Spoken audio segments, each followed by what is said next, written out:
8 grade विज्ञान कक्षा 7 के पाठ 4 में है ऊष्मा। अब हम इस पर लेते हैं कि सूर्य द्वारा पृथ्वी तक ऊष्मा किस प्रक्रम द्वारा पहुंचती है। तो सूर्य द्वारा पृथ्वी पर ऊष्मा विकिरण द्वारा पहुंचती है। निम्न में से ठंडी व गर्म वस्तुओं की सूची लिखिए। ये ऊपर लिखा हुआ है, तो एक तरफ लिख लेना है ठंडी और एक तरफ गर्म वस्तुएं। तो इसमें ठंडी में आइसक्रीम और फलों का रस आ जाएगा, गर्म में लिख चला जाएगा चाय के प्याले में रखी चम्मच और तलने के लिए उपयुक्त किसी बर्तन की हथी। ये गर्म में एक तरफ लिख देना। अब आगे लिखना है डॉक्टरी थर्मामीटर का परिसर लिखिए।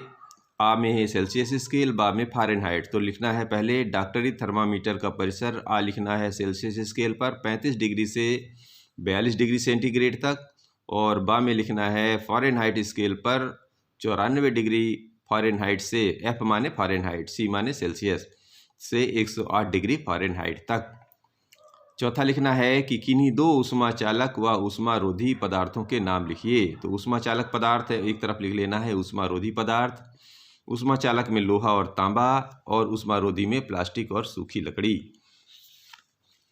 अगला प्रश्न है इसी का कि गर्मियों में सफ़ेद रंग या हल्के रंग के व सर्दियों में गहरे रंग के वस्त्र पहनना क्यों सुखद लगता है। तो इसका जवाब देना है कि सफ़ेद रंग या हल्के रंग ऊष्मा का न्यूनतम अवशोषण करते हैं, इसलिए गर्मियों में पहनना सुखद लगता है।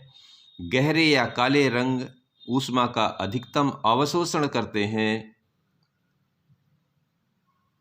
अधिकतम अवशोषण करते हैं, इस कारण गहरे रंग के कपड़े सर्दियों में पहनना सुखद लगता है। अगला प्रश्न है कि प्रयोगशाला तापमापी व डॉक्टरी थर्मामीटर के बीच समानताएं व अंतर लिखना है। तो जी एक तरफ प्रयोगशाला तापमापी लिख लीजिए, एक तरफ थर्मामीटर। अब समानताएं लिखनी है, तो पहले समानताएं लिख लीजिए एक किनारे थोड़ा सा। इसमें क्या करना है, यह तापमान को नापता है, तो डॉक्टरी तापमान भी, थर्मामीटर भी तापमान को नापता है। प्रयोगशाला में इधर लिखना है, ये इसमें पारे का इस्तेमाल होता है, तो इसमें भी पारे का इस्तेमाल होता है। ये तो समानताएं हो गई। अब असमानताएं लिखना है कि यह जो है प्रयोगशाला तापमापी यह कमरे का ताप नापता है, तो इसमें लिख देना है डॉक्टरी की तरफ यह शरीर का ताप नापता है। प्रयोगशाला में लिखना है कि यह इसका परिसर 10 डिग्री से लेकर 110 डिग्री सेंटीग्रेड तक होता है, और डॉक्टरी की तरफ लिख देना है इसका परिसर 35 डिग्री सेंटीग्रेड से 42 डिग्री सेंटीग्रेड तक होता है। अगला प्रश्न है कि ऊष्मा चालन व ऊष्मा संवहन प्रक्रम को उदाहरण सहित समझाइए। तो चलिए लिखते हैं इसमें कि जब धातु की किसी छड़ को एक किनारे पर गर्म करते हैं तो दूसरा किनारा भी गर्म होने लगता है, इस प्रक्रम को ऊष्मा का चालन कहते हैं। और अगला लिखना है कि जब किसी बर्तन में पानी गर्म करते हैं तो तली का पानी गर्म होकर ऊपर उठता है, उसकी जगह आसपास का ठंडा पानी आ जाता है, धीरे धीरे इस तरह पूरा पानी गर्म हो जाता है, इस प्रक्रम को ऊष्मा का संवहन कहते हैं। अब अगला प्रश्न लिखिए कि सर्दियों में आप एक मोटे कंबल अथवा एक के ऊपर एक जुड़े दो पतले कंबल में से किसका चुनाव करेंगे, स्पष्ट करना है। तो जी साफ साफ होता है कि एक के ऊपर एक जुड़े दो पतले कंबल के बीच में फंसी वायु ऊष्मारोधी होती है, इस कारण सर्दियों में एक मोटे कंबल की तुलना में दो पतले कंबल का चुनाव करेंगे।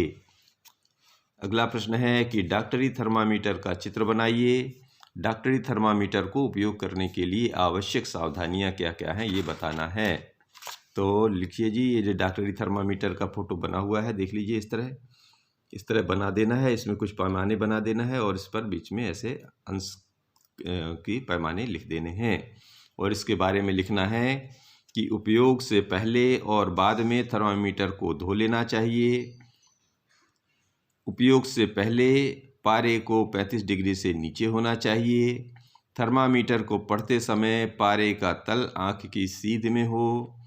थर्मामीटर को जोर से झटकना नहीं चाहिए, और थर्मामीटर को बल्ब से नहीं पकड़ना चाहिए।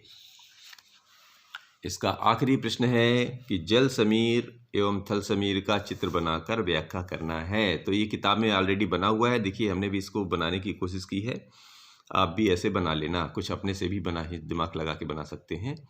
लिखना थोड़ा सा ऐसा लिखना है कि जल समीर दिन के समय तटीय क्षेत्रों में तट के आसपास की जमीन गर्म हो जाने के कारण वहाँ की नज़दीक की वायु ऊपर उठ जाती है और इसकी जगह भरने के लिए समुद्र से हवाएं जमीन की ओर चलने लगती हैं।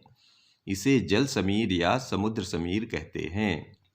थल समीर में लिख देना है कि यही चीज़ उल्टा हो जाता है कि रात के समय जमीन समुद्र की अपेक्षा जल्दी ठंडी हो जाती है।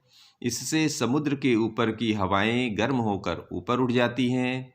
इस जगह को भरने के लिए जमीन से हवाएं समुद्र की ओर चलने लगती हैं। इसे थल समीर कहते हैं। धन्यवाद।